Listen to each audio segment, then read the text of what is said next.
और इस वक्त आपको अहम खबर से आगाह करें, वजीर आजम इमरान खान की ज़ेरे सदारत विफाकी काबीना के इजलास में बड़ा फैसला किया गया है। विफाकी काबीना की पावर सेक्टर से मुतालिक इंक्वायरी रिपोर्ट पब्लिक करने की मंजूरी दी गई है। बात करेंगे हमारे नुमाइंदे अब्दुल कादिर से। कादिर, क्या बताइएगा? देखिए, वज़ीर आज़म इमरान खान की ज़ेर सदारत विफाकी काबीना का इजलास इस वक्त वज़ीर आज़म हाउस में जारी है और विफाकी काबीना ने पावर सेक्टर से मुतालिक इंक्वायरी रिपोर्ट पब्लिक करने की मंजूरी दे दी है। ज़राए के मुताबिक काबीना कमेटी बराए तवानाई की सिफारिशात इस इजलास में पेश की गई हैं, जिसके बाद मुतफ़िका तौर पर फैसला किया गया है कि पावर सेक्टर की इंक्वायरी रिपोर्ट पब्लिक कर दी जाएगी। इससे पहले भी वज़ीर आज़म गंदम और चीनी बहरान से मुतालिक जो इंक्वायरी रिपोर्ट है उसे पब्लिक कर चुके हैं और मेरी इत्तला के मुताबिक वज़ीर आज़म इस तरह की मजीद रिपोर्ट जो अभी तक पेंडिंग हैं उनका डाटा मंगवाने का इरादा रखते हैं और इस तरह की मजीद रिपोर्ट्स अब आने वाले दिनों में पब्लिक की जाएंगी।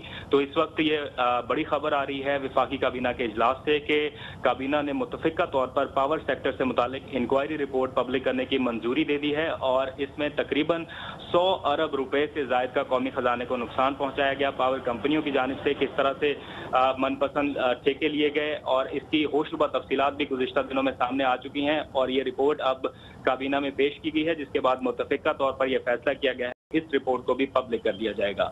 इस रिपोर्ट को भी पब्लिक किया जाएगा और जो फॉरेंसिक ऑडिट की बात हुई थी उसकी भी मंजूरी दी गई है। रिपोर्ट के हवाले से जो मंजूरी की बात की गई थी, देखिए, इस रिपोर्ट के हवाले से फॉरेंसिक ऑडिट का फैसला अभी नहीं हुआ। इससे पहले जो गंदम और चीनी बहरान आया था उससे मुतालिक जो इंक्वायरी रिपोर्ट थी उसका फॉरेंसिक करवाने का फैसला किया गया था, जो 25 तारीख को उसकी हतमी रिपोर्ट पेश की जाएगी। लेकिन अभी वज़ीर आज़म को पावर सेक्टर से मुतालिक गुज़िश्ता दिनों एक रिपोर्ट पेश की गई थी, अब उसे पब्लिक करने का फैसला किया गया है। कादिर, आप हमारे साथ ही रहिएगा, इससे मुतालिक मजीद भी बात करेंगे। सीनियर एंकर पर्सन अरशद शरीफ ने हमें ज्वाइन किया। अरशद शरीफ साहब, पहले तो आटा चीनी बहरान की रिपोर्ट सामने आई, अब IPP से मुतालिक भी पब्लिक करने की बात की जा रही है। कितना बड़ा फैसला है ये? बिल्कुल, हमारे रिपोर्टर अब्दुल कादिर बहुत अच्छे रिपोर्टर हैं और उन्होंने 100 अरब का जिक्र किया। अब्दुल कादिर क्योंकि इतनी सारी चीजें देखते हैं प्राइम मिनिस्टर हाउस में बैठ के, ये सैकड़ों अरब पे मुहित है। इसमें जो मिस अप्रोप्रिएशंस हैं जो कि तकरीबन 5 ट्रिलियन तक पहुंचती हैं, 5000 अरब तक।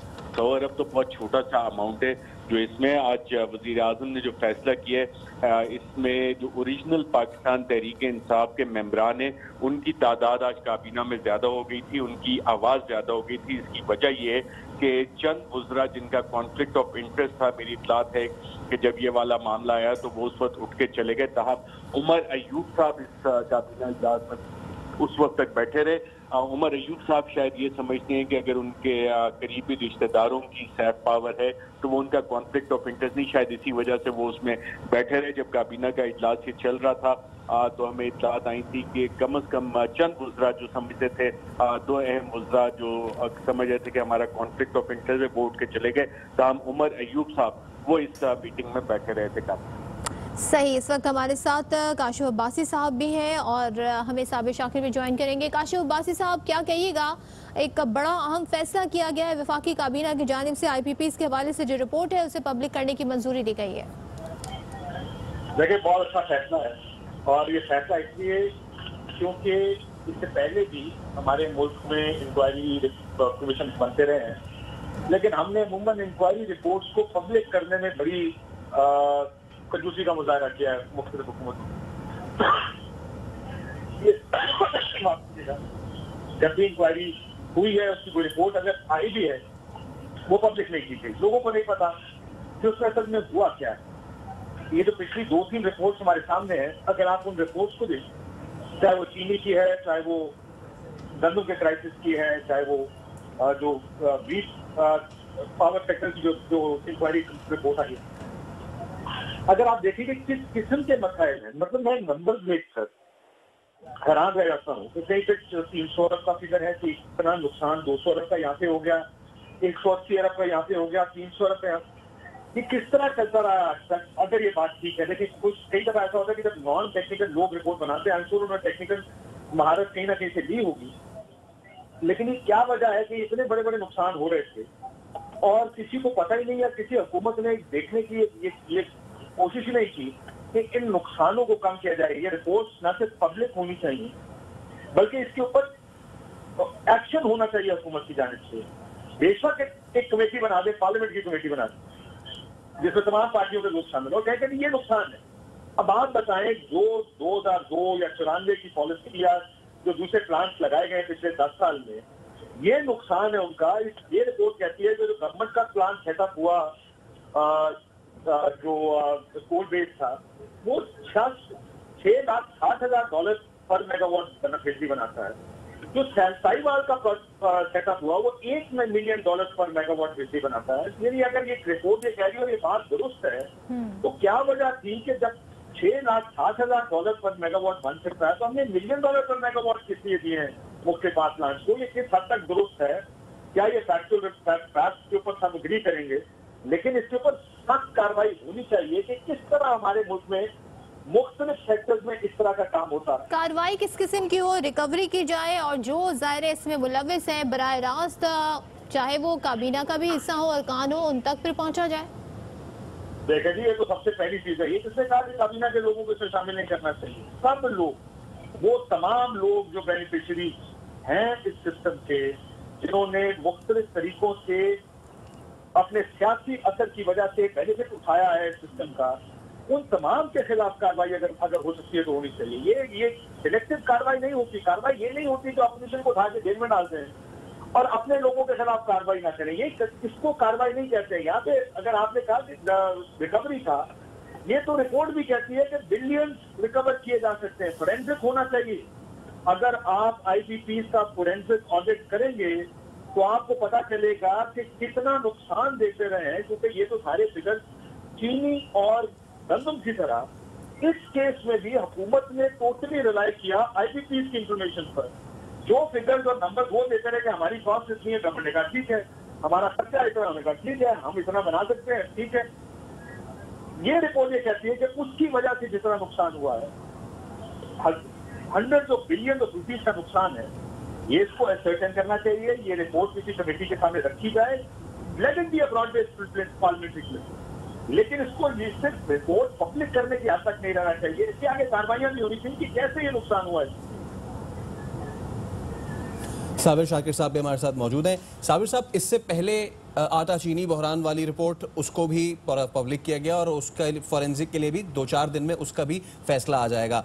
अब ये एक और बड़ा फैसला हुआ है पावर सेक्टर से मुताल्लिक जो पब्लिक करने की मंजूरी दी गई है। क्या इससे मुश्किलात पैदा हो सकती हैं आगे चल के वज़ीर आज़म के लिए सियासी तौर पे? मेरा ख्याल है वज़ीर आज़म अब नुकसान का नहीं सोच रहे बल्कि नफ़े का ही सोच रहे हैं और वो अपने असल बयानिए की तरफ वापस जा चुके हैं। और जितने भी उन्होंने प्रेशर्स में आके जो कॉम्प्रोमाइज़ किए थे और उसकी वजह से उनकी साख मुतासर हो रही थी, आई थिंक अब उन्होंने ये फैसला कर लिया है कि साख को बचाया जाए, क्योंकि बिल आखिर वापस अवाम में ही जाना है उन्हें। और अगर वो इस लूली लंगड़ी हुकूमत के चक्कर में अगर अपना बयानिया भी खो बैठे और जो उनका 22 साल की जिद्दोजहद है एंटी करप्शन मूवमेंट की, अगर वो भी ना हो सकी तो फिर आवाम को देने के लिए और अपने वोटर और सपोर्टर को बताने के लिए उनके पास कुछ भी नहीं होगा। इसलिए पिछले तकरीबन 1.5 माह से हम देख रहे हैं कि वो एक के बाद एक ऐसा फैसला कर रहे हैं जिसमें वो किसी किस्म का कोई सियासी नुकसान को सामने नहीं रख रहे। सियासी नुकसान की कुर्बानी देने के लिए वो तैयार हैं। सबसे पहले आटा, चीनी, शुगर और गंदम का क्राइसिस, उसके बाद उसमें बड़े बड़े नाम आए और सबसे ज़्यादा जो इंतहाई उनके मोतमद थे जहांगीर तरीन साहब, उस पर भी उन्होंने कोई कंप्रोमाइज़ नहीं किया और वो रिपोर्ट शाया की और अब वो चीज़ आगे बढ़ रही है। जो मेरी मालूमात हैं, इस दौरान उनको डायरेक्ट इनडायरेक्ट बहुत सारे पैगामात वज़ीर आज़म को दिए गए कि ये हो सकता है, ये भी हो सकता है। तो वज़ीर आज़म ने किसी किस्म का कोई एडवर्स ऑर्डर FIA को नहीं दिया और उन्होंने कहा कि आप अपना काम जारी रखें। उसके बाद फिर IPPs का एक मेन इशू था। फिर कर्जा, जो 24,000 कर्जों का मामला है, वो भी रिपोर्ट तैयार हो चुकी है। वो कब पब्लिक होती है उसकी भी बारी आने वाली है। और सबसे इम्पोर्टेंट ये IPPs का था, जो कि पिछले तकरीबन 25 साल से इसको किसी ने हाथ नहीं लगाया था, लेकिन वज़ीर आज़म इमरान खान ने उसको छेड़ा और जो रिपोर्ट आई आज काबीना की मंजूरी के बाद वो पब्लिक हो रही है। तो सिचुएशन ये है कि वज़ीर-ए-आज़म इमरान खान अब आगे बढ़ना चाहते हैं और वो किसी किस्म के सियासी नुकसान के लिए तो तैयार हैं और किसी किस्म का भी हो वो उसको भुगतने के लिए तैयार हैं, लेकिन अल्टीमेट उन्होंने कहा है कि उन्होंने अवाम के पास जाना है और अब वो इस पे कोई समझौता नहीं करेंगे। ठीक है अशरफ शरीफ साहब, ये अब सवाल पैदा हो रहा है कि इसको पब्लिक करने का तो डिसीजन लिया गया है, लेकिन इसकी फॉरेंसिक ऑडिट होगी या नहीं, ये चीज़ सामने नहीं आई है। अगर जिम्मेदारों तक पहुंचना है तो फॉरेंसिक ऑडिट लाजमी है। जी बिल्कुल, जो कमेटी वजीर आजम के हुक्म पे अगस्त 2019 में बनी थी, इसको हेड कर रहे थे साबिक chairman security exchange commission of Pakistan, और इसमें तमाम 9 डिपार्टमेंट्स हैं जिनके मेम्बरान थे, जिसमें नेपरा शामिल है, पावर डिवीजन शामिल है, एनर्जी शामिल है, सेंट्रल पावर परचेजिंग एजेंसी शामिल है, एनटीडीसी शामिल है, एफआईए शामिल है, आईएसआई शामिल है, और इसके बाद जो इंडिपेंडेंट एक्सपर्ट्स हैं उसकी भी इन्होंने मावनत ली थी और उसके बाद ये वाली रिपोर्ट तैयार की गई है। अब इस पे फोरेंसिक ऑडिट की जो रिकमेंडेशन है वो बाकायदा इस रिपोर्ट का हिस्सा है। लेकिन अब हो क्या रहा है इस वक्त कि जो इंडिपेंडेंट पावर प्रोड्यूसर्स के रिप्रेजेंटेटिव्स हैं जिनका एक्सेस है हुकूमत के पावर कॉरिडोर्स में, वो ये कह रहे हैं कि जनाब हम आईपीपी से बातचीत करते हैं, और इस हवाले से कैबिनेट कमेटी ऑन एनर्जी ने गालिबन 2 अप्रैल को एक सब कमेटी बनाई है जिसके चेयरमैन है शहजाद कासिम साहब। जी हाँ, वो शहजाद कासिम साहब जो ललपीर और पावर जेन पाकिस्तान में 1994 की पॉलिसी के तहत उन्होंने इस्टेब्लिश किए, उसके बाद बहरीन की एक कंपनी को बेचे, जिसके बाद वो मियां मंशा साहब ने लिए जिनका के जिक्र इसमें मौजूद है। फिर एक और पावर प्लांट जो आजकल चल रहा है उसमें भी उनकी इन्वेस्टमेंट मौजूद है। तो उन शहजाद कासिम साहब को बनाया गया और टीआर दी गई थी आप इससे बातचीत कर लें आईपीपीज के साथ। आईपीपीज का मसला काशिफ अब्बासी ने बहुत अच्छी बात की कि पार्लियामेंट भेज देना चाहिए। पार्लियामेंट भी इस पे काम कर चुकी है। नेशनल असेंबली की स्टैंडिंग कमेटी और सेनेट की स्टैंडिंग कमेटी ने तो बाकायदा प्रोब करके रिकमेंडेशन दिए कि इनके ऊपर क्रिमिनल केसेस करें। सेनेटर नोमान वजीर की सेनेट स्टैंडिंग कमेटी की रिपोर्ट रिकॉर्ड के ऊपर मौजूद है, जिसकी एक रिकमेंडेशन ये है कि इन लोगों के खिलाफ जो आईपीपीज हैं इनके असासे जब्त किए जाए और इनके खिलाफ क्रिमिनल कार्रवाइयां की जाए। सेनेटर शिबली फराज साहब की जो बाईपार्टीसन कमेटी की रिपोर्ट थी सर्कुलर डेक के हवाले से, उसमें भी यही वाले इश्यूज आइडेंटिफाई हुए हैं। इससे पहले ऑडिटर जनरल ऑफ पाकिस्तान की रिपोर्ट्स मौजूद हैं रिकॉर्ड पे, जब 480 बिलियन की सर्कुलर डेक की पेमेंट हुई कि ड्राफ्ट ऑडिट रिपोर्ट ने 190 अरब की जायद मिस अप्रोप्रिएशन आइडेंटिफाई की थी, और जब फाइनल ऑडिट रिपोर्ट आई तो उस पर 100 अरब से जायद की मिस अप्रोप्रिएशन सिर्फ उस 480 बिलियन के अमाउंट में थी। अब कब तक हम ये कमेटीज बनाते रहेंगे, कब तक हम आईपीपी से ब्लैकमेल होते रहेंगे, कब तक ये आईपीपी के जो नुमाइंदे हैं वो पावर कॉरिडोर्स में बैठ के फैसले करते रहेंगे।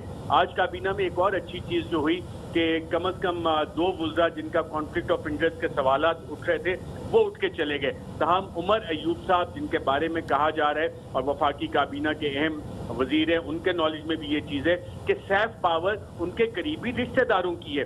अब उस पर शायद उमर अयूब साहब ये समझते हैं कि उनका कॉन्फ्लिक्ट ऑफ इंटरेस्ट नहीं है। दूसरी इसमें अहम चीज़ ये कि वजीर आज़म इमरान खान साहब अब ज्यादा मुस्तहकम होते जा रहे हैं, स्ट्रेंथन होते जा रहे हैं, और उसकी वजह यह कि जब उन्होंने वीट और शुगर की रिपोर्ट पब्लिक की तो उनको बाकायदा साबिर साहब बता रहे थे कि बताया गया कि कॉन्सिक्वेंसेज होंगे। वजीर आजम ने कहा कि जनाब कोई कॉन्सिक्वेंसेज नहीं होंगे और चोरों को हमने पकड़ना है, जिससे वजीर आजम की अपनी पार्टी के अंदर भी स्ट्रेंथ बढ़ी और जो अवाम ने जो मैंडेट दिया था वजीर आजम वो वादा पूरा करते हुए नजर आए। इसी तरह इंडिपेंडेंट पावर प्रोड्यूसर्स और वजीर आजम जब कहते हैं मैं किसी चोर को नहीं छोड़ूंगा, तो ये पाकिस्तान की तारीख का सबसे बड़ा मालियाती स्कैंडल है।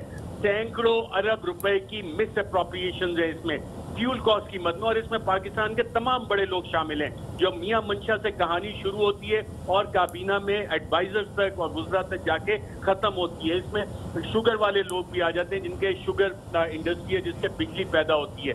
आप इस रिपोर्ट को पढ़ें तो सही, और अगर वजीर आजम का आज ये रिपोर्ट पब्लिक होती है, तमाम लोग इसको जब पढ़ना शुरू करेंगे वो सर पकड़ के बैठ जाएंगे कि इस मुल्क के साथ किस तरह गिद्धों की तरह नोचा गया है, जिसमें कि आपका रेगुलेटर इन्वॉल्व है।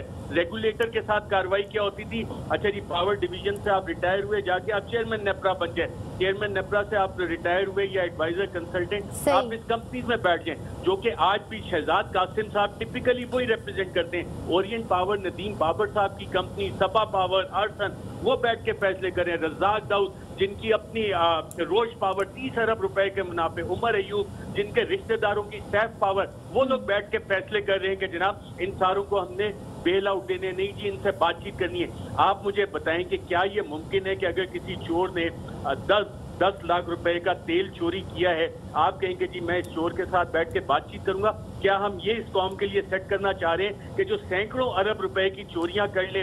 लेकिन होता यही आया है अरशद शरीफ साहब, हम ये देख रहे हैं। काशिफ अब्बासी साहब, आपने गुफ्तगू सुनी और जैसे कि पहले भी जब आटा चीनी के हवाले से रिपोर्ट पर बात हो रही थी तो उसके नताइज क्या भुगतने पड़ेंगे, सियासी क्या उसके नुकसान हो सकते हैं, उस पर बात हो रही थी।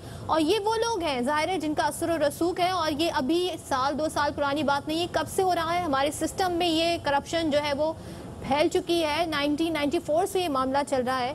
तो क्या इम्प्लीमेंटेशन जो सिफारिशात दी गई हैं उस पर हो सकेगा, और इसके नताइज जो होंगे क्या वो वजीर आजम उसको सह सकेंगे? फिर देखिए, आप नताइज से डराए ना किसी को। आई होप कि प्राइम मिनिस्टर साहब इन नताइज से डरने वाले ना हो। ये बात इम्प्लीमेंटेशन की नहीं, बात अब कार्रवाई पे आ गई कि आपके सामने डायग्नोसिस दे दिया रिपोर्ट्स में कि मसाइल जांचना, कौन कौन लोग सिस्टम को कैसे कैसे अब्यूज करते रहे। अब अगला स्टेप ये है कि आप उस सारे पर कार्रवाई क्या करना चाहते हैं। क्या आप इसको एक और रिपोर्ट और रजी की टोकरियां इस पर समोसे बेचना चाहते हैं आगे, या आगे इसकी इम्प्लीमेंटेशन, इस पर कार्रवाई करने के लिए मुश्किल तरीन फैसले करेंगे? और वो मुश्किल तरीन फैसले करने पड़ेंगे, वो कुछ आसान फैसले नहीं है। ये किसी ने नहीं कहा। देखिए, माफियाज को माफियाज क्यों कहा जाता है? क्योंकि उनके पास कंट्रोल होता है सिस्टम में, सिस्टम को हिलाने का। अगर आप शुगर माफिया की बात करें, माफिया हम कहते हैं, बहुत से लोग इसको माइंड करते हैं जिनकी शुगर मिलता है। शुगर इंडस्ट्री की बात करें तो ये वो शुगर इंडस्ट्री है जिसके लोग हर हुकूमत का जरा नाम तो उठा के देखेंगे। जहांगीर तरीन साहब हैं जिनकी तस्वीर अभी चला रहे थे, खुसरो बख्तियार साहब हैं, शरीफ खानदान, आसिफ जरदारी, मियाँ साहब के जो समधी हैं मियाँ मुनीर साहब। ये आप जरा कद काट देखें इन लोगों का, इनका इन्फ्लुएंस देखें सिस्टम में कितना है। ये वो लोग थे जो इसको रन कर रहे थे। आप अभी आईटीपी देखें तो सारे बड़े धंधा करने वाले जो बिजनेस कम्युनिटी है, जो ऑफ द बिजनेस कम्युनिटी है, मियां मंशा साहब का जिक्र किया अभी अरशद शरीफ साहब। और आप पावर प्लांट देखें कौन कौन ओन करता है। इतने ताकतवर लोग हैं, क्यों इतने ताकतवर है? क्योंकि इन्फ्लुएंस इनका मुख्तलिफ हुकूमतों पर हर वक्त रहता है कि कार्रवाई नहीं होती। कोई हुकूमत या तो अब इसलिए कार्रवाई नहीं करती क्योंकि इनके ताल्लुकात हर एक के साथ बहुत अच्छे हैं, या ये हुकूमतों का हिस्सा है। तो अगर आपने इस वजह से पीछे हट जाना है, क्योंकि माफिया बड़ा तगड़ा, जो कि बहुत तगड़ा माफिया, आई कैन अंडरस्टैंड कि जो आपका सियासी फॉल आउट का सवाल है, बड़ा रेलेवेंट सवाल है ये, कि ये लोग इसलिए भी, बहुत से लोग देखे सियासत में दो वजह से लोग आते हैं। कुछ लोग माइंड करेंगे, लेकिन कुछ लोगों ने बड़ा पैसा बनाया सियासत में। उस किस्म वो कैटेगरी हमारे सामने है। हम अक्सर लोगों को देखते हैं, मोटरसाइकिलों से शुरू किए यहाँ तक पहुंचे। कुछ वो लोग हैं जिनके पास पैसा बहुत था, उस पैसे को प्रोटेक्ट करने के लिए पॉलिटिक्स में। तो एक भाई धंधा करेगा, बिजनेस करेगा, दूसरा भाई आकर पॉलिटिक्स करेगा, और वो पॉलिटिक्स जब करेगा तो उसका मतलब वो अपने बिजनेसेस को प्रोटेक्ट करेंगे इन पावरफुल पोजीशंस में। और हमारे मुल्क की पॉलिटिक्स रही ये है कि आप हुकूमत में भी हो और आपका सियासी मुखालिफ भी हो, तो आप उसके बिजनेस को कोई हाथ नहीं डालता, क्योंकि आपको ये पता है कि अगर वो आ गया तो उसने मेरे बिजनेस पे हाथ डालना है। तो इसलिए जितनी लड़ाई होती है तो वो गालम गलोच और सियासत की हद तक रहती है। चोरी का इल्जाम लगा देंगे, लेकिन चोर कौन है, कितनी चोरी की है, एब्सोल्युटली कितनी चोरी की है, अब ये सारी चीजें सामने आएंगी। वज़ीर आज़म इमरान खान की ज़ेर सदारत वफाकी काबीना ने बड़ा फैसला किया है। आप सबका बहुत शुक्रिया।